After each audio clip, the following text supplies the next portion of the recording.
આપણી સાથે અત્યારે ડીઆર ચોકસી ફિન્સોના દેવેન ચોકસી જોડાઈ ગયા છે. દેવેન સર, સ્વાગત આપનું. Very good afternoon.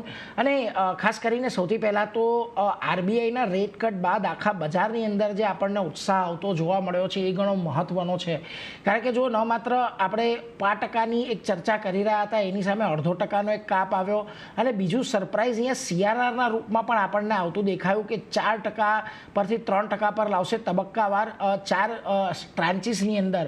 એ પણ એક ખાસ કરીને બેન્કિંગ સેક્ટર માટે કે ફાઇનાન્શિયલ સેક્ટર માટે ઓવરઓલ એક બહુ મોટું બૂસ્ટઅપ થયું, અને એને પગલે જ આપણને નિફ્ટી બેંક આજે પણ એક નવા શિખર બનાવ્યા છે. કઈ રીતે આ આખી આરબીઆઈની ક્રેડિટ પોલિસીની જે આઉટકમ હતું એને તમે જોઈ રહ્યા છો? સો ગુડ આફ્ટરનૂન. વેલ, મારા હિસાબે આઈ થિંક 2 કે 3 વસ્તુ પર ફોકસ કરી.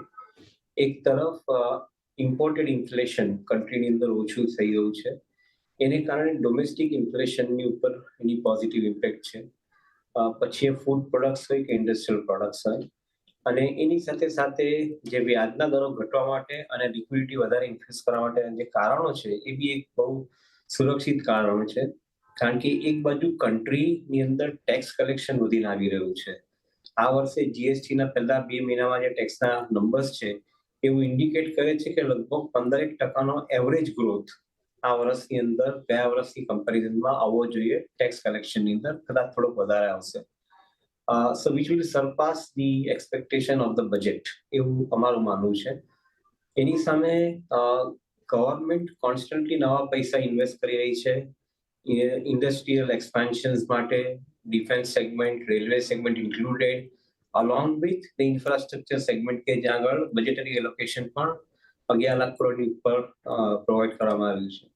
સો all in all put together, lower inflation, lower interest cost, ગવર્મેન્ટનું હાયર ટેક્સ કલેક્શન, ગવર્મેન્ટનું ઇન્વેસ્ટમેન્ટ ઇન્ટુ ઇન્ફ્રાસ્ટ્રક્ચર, અને because of their requirement of infrastructure growth, કન્ટ્રીની અંદર જે કન્ઝમ્પશન સ્પેસ છે, both industrial consumption and consumer consumption તે માટેની, એ બંને જગ્યાએ ડિમાન્ડ સિનારિયો વધારે સુરક્ષિત રીતે વધી રહ્યો છે આગળ. એટલે corporates are demanding more credits. So all in all put together, it's a perfect formula for a recipe for higher amount of growth in the economy, જેની સાથે આરબીઆઈ કેચ અપ કરી રહી છે.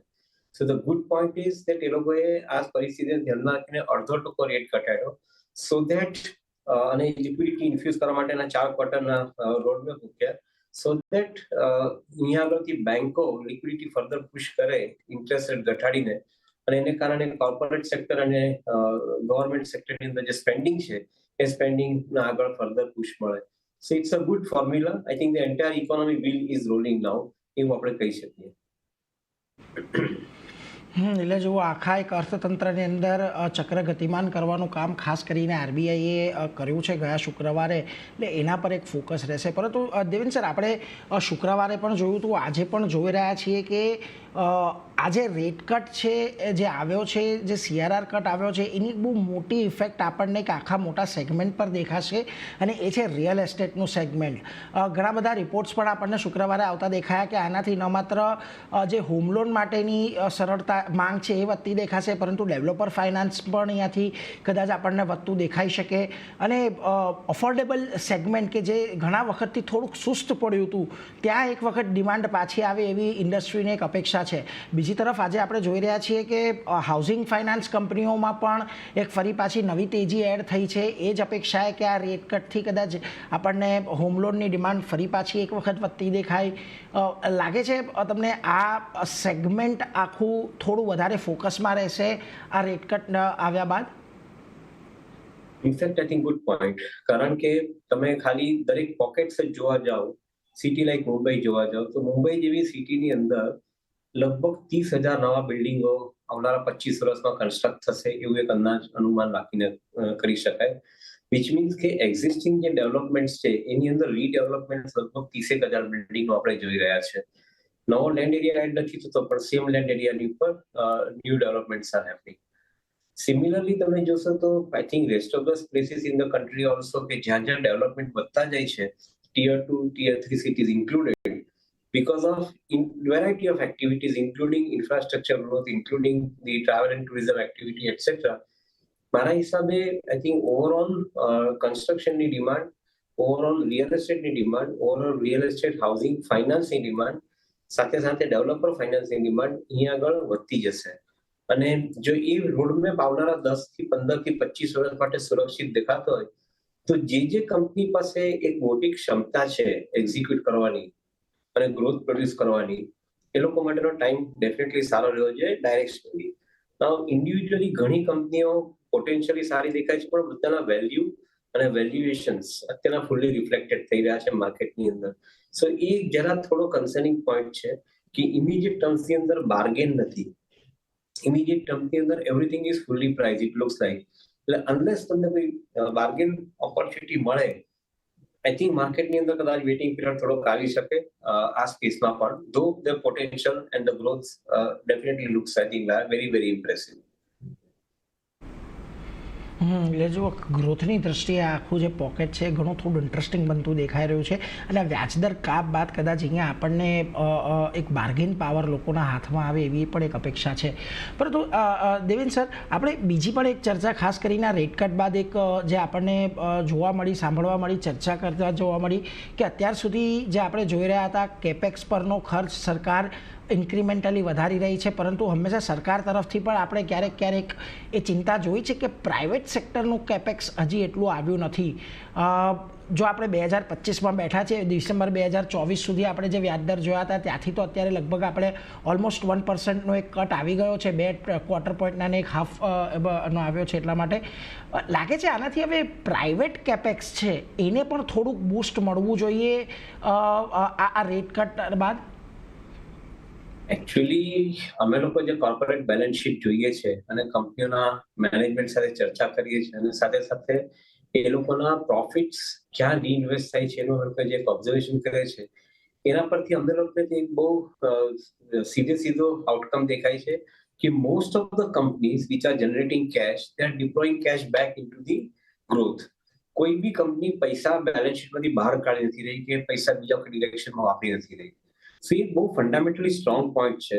એટલે કદાચ આઈ થિંક આ જે narrative છે કે પ્રાઇવેટ સેક્ટર પૈસા નથી ખર્ચતું, તો ક્યાં નથી ખર્ચતું એ સમજવું જોઈએ. હા, પ્રાઇવેટ સેક્ટર લેવરેજ કરી અને ડેટ બાય કરીને પૈસા નથી ખર્ચતું, આઈ એગ્રી વિથ ઇટ. પણ એને માટેના કારણો બી હતા જવાબદાર કે ઇન્ટરેસ્ટના રેટ મોંઘા રાખ્યા હતા. તો ઓબ્વિયસ છે કે ઊંચા ઇન્ટરેસ્ટના રેટ પર પ્રાઇવેટ સેક્ટરને કોન્ફિડન્સ નહીં આવે. હવે અત્યારે છેલ્લા 3 ક્વાર્ટરથી રેટ ઓફ ઇન્ટરેસ્ટ ઘટાડવાનું ચાલુ કર્યું છે અને નેક્સ્ટ 3 ક્વાર્ટર સુધી કદાચ હજુ બીજો એક ટકો ઘટી શકે. એ પરિસ્થિતિને ધ્યાનમાં રાખીએ તો કદાચ કોસ્ટ ઓફ ફંડ નીચે આવે તો ડેટ પણ બોરો કરવાનું ચાલુ થશે.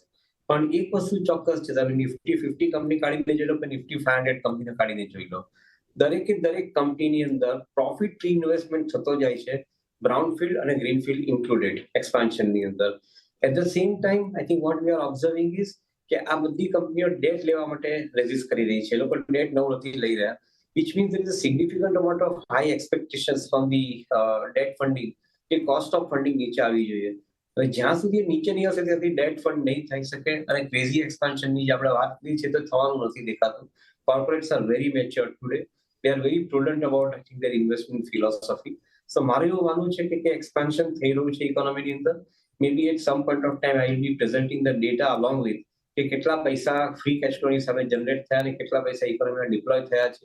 I think એક મેચ તમારી સામે put up કરીશ. But yes, I think we believe that I think economy is expanding. Corporate sector is putting money behind the expansion અને growth એની સાથે સાથે ઇકોનોમીની અંદર આપણે જોઈ રહ્યા છીએ. એટલે જો કેપેક્સ તો ખાસ કરીને થઈ રહ્યો છે, પરંતુ અહીંયાથી કોર્પોરેટ્સ હવે થોડા વધારે સજાગ થઈ ગયા છે કેપેક્સને લઈને, એટલે ફંડિંગ ક્યાંથી આવી રહ્યું છે એ પણ એક બહુ મહત્ત્વનું છે. પરંતુ એક બીજી પણ તમારી પાસેથી એ વાત સમજવી છે કે અહીંયાથી જો ઘણા બધી જે આપણને છેલ્લા સંકેતો મળતા દેખાયા છે કે ડેવલપમેન્ટ્સ આવ્યા છે, એ હવે અહીંયાથી ક્લિયરલી એક ઇંગિત કરી રહ્યા છે કે કન્ઝમ્પશન હવે આપણને કદાચ ઇકોનોમીની અંદર વધતું દેખાય. કારણ કે જે ટેક્સ રાહત છે, ટેક્સ રાહત કદાચ હવે આપણને થોડા 5-6 મહિનામાં કે જે ફેસ્ટિવ સિઝન છે એની અંદર એનું ઇફેક્ટ આવતી દેખાશે. બીજી તરફ આ રેટ કટ આવ્યો છે, એટલે કન્ઝ્યુમર ફાઇનાન્સ અને એમાં પણ ખાસ કરીને જે અપર હેન્ડનું કે આપણે લક્ઝરી કન્ઝમ્પશન જે કહીએ છીએ એ તરફનો ઝુકાવ થોડો કદાચ આપણને વધતો દેખાય. શું આ થીમને પણ તમે અત્યારે ધ્યાનમાં રાખી રહ્યા છો ખરા? ઓફકોર્સ આઈ થિંક એક પોઈન્ટ બહુ ક્લિયર છે કે જેમ જેમ કન્ઝમ્પશનનો પાવર વધતો જાય હાથમાં, તેમ તેમ આઈ થિંક વેલ્યુએટેડ પ્રોડક્ટ્સ અને luxurious product I think definitely I think demand scenario સુધરતો જશે, એમાં કોઈ ડાઉટ નથી. એક ડિસ્ક્રિશનરી કન્ઝમ્પશનનું એક્ઝામ્પલ ઓટોમોબાઈલથી લઈએ તો કદાચ એ વસ્તુનો આપણે એક કન્ક્લુઝન લઈ શકીએ. Very interestingly I was reading one report કે રિસન્ટ ટાઈમ્સની અંદર ગયા વર્ષના 12 મહિના included 7-seater vehicles are more in demand, which means એનો અર્થ એમ થાય છે કે જે કન્ઝ્યુમર છે એ પૈસા ખર્ચી અને premium vehicle SUV vehicle demand કરી રહ્યો છે. ત્યારે એક ટાઈમ એવો હતો કે ઇન્ડિયાની અંદર ફક્ત એન્ટ્રી લેવલના વેહિકલની ડિમાન્ડ હતી. આજે મારુતિ હુન્ડાઈ કન્ફર્મ કરે છે કે એન્ટ્રી લેવલના વેહિકલ અને even Tata motors for that matter કે એન્ટ્રી લેવલના વેહિકલની અંદર જે પર્સન્ટેજ ગ્રોથ છે એ કદાચ મ્યુટેડ છે અથવા થોડો વધારે બી કદાચ હોઈ શકે, પરંતુ એની અંદર જે નવા કસ્ટમર એડ થવા જોઈએ એ કસ્ટમર એડ નથી થઈ રહ્યા. નવો કસ્ટમર સેગમેન્ટ જે એડ થઈ રહ્યો છે પ્રીમિયમ તરફ થઈ રહ્યો છે. અને કદાચ આ જ થિયરી કદાચ દરેકે દરેક વ્હાઇટ ગુડ્સ પર પણ એપ્લાય થાય છે. આ જ થિયરી કદાચ મેટ્રો સિટીઝની અંદર રિયલ એસ્ટેટ પણ એપ્લાય થાય છે. એટલે અમારું લોકો એવું માનવું છે કે યસ, આઈ થિંક પ્રીમિયમાઇઝેશન અને લક્ઝરી પ્રોડક્ટ્સ એનો કન્ઝમ્પશનનો એની જે સ્પીડ છે એ કદાચ અહીંયા આગળથી વધવી જોઈએ એવું લાગે છે. એટલે જો ખાસ કરીને અહીંયાથી કન્ઝમ્પશનની અંદર કદાચ આપણને વધારો થતો દેખાય આ બધા કારણોસર, એટલે એને લઈને એક ખાસ ફોકસ અહીંયાથી રાખવાનો છે, એટલે એના પર એક નજર રાખતા રહીશું. પરંતુ એ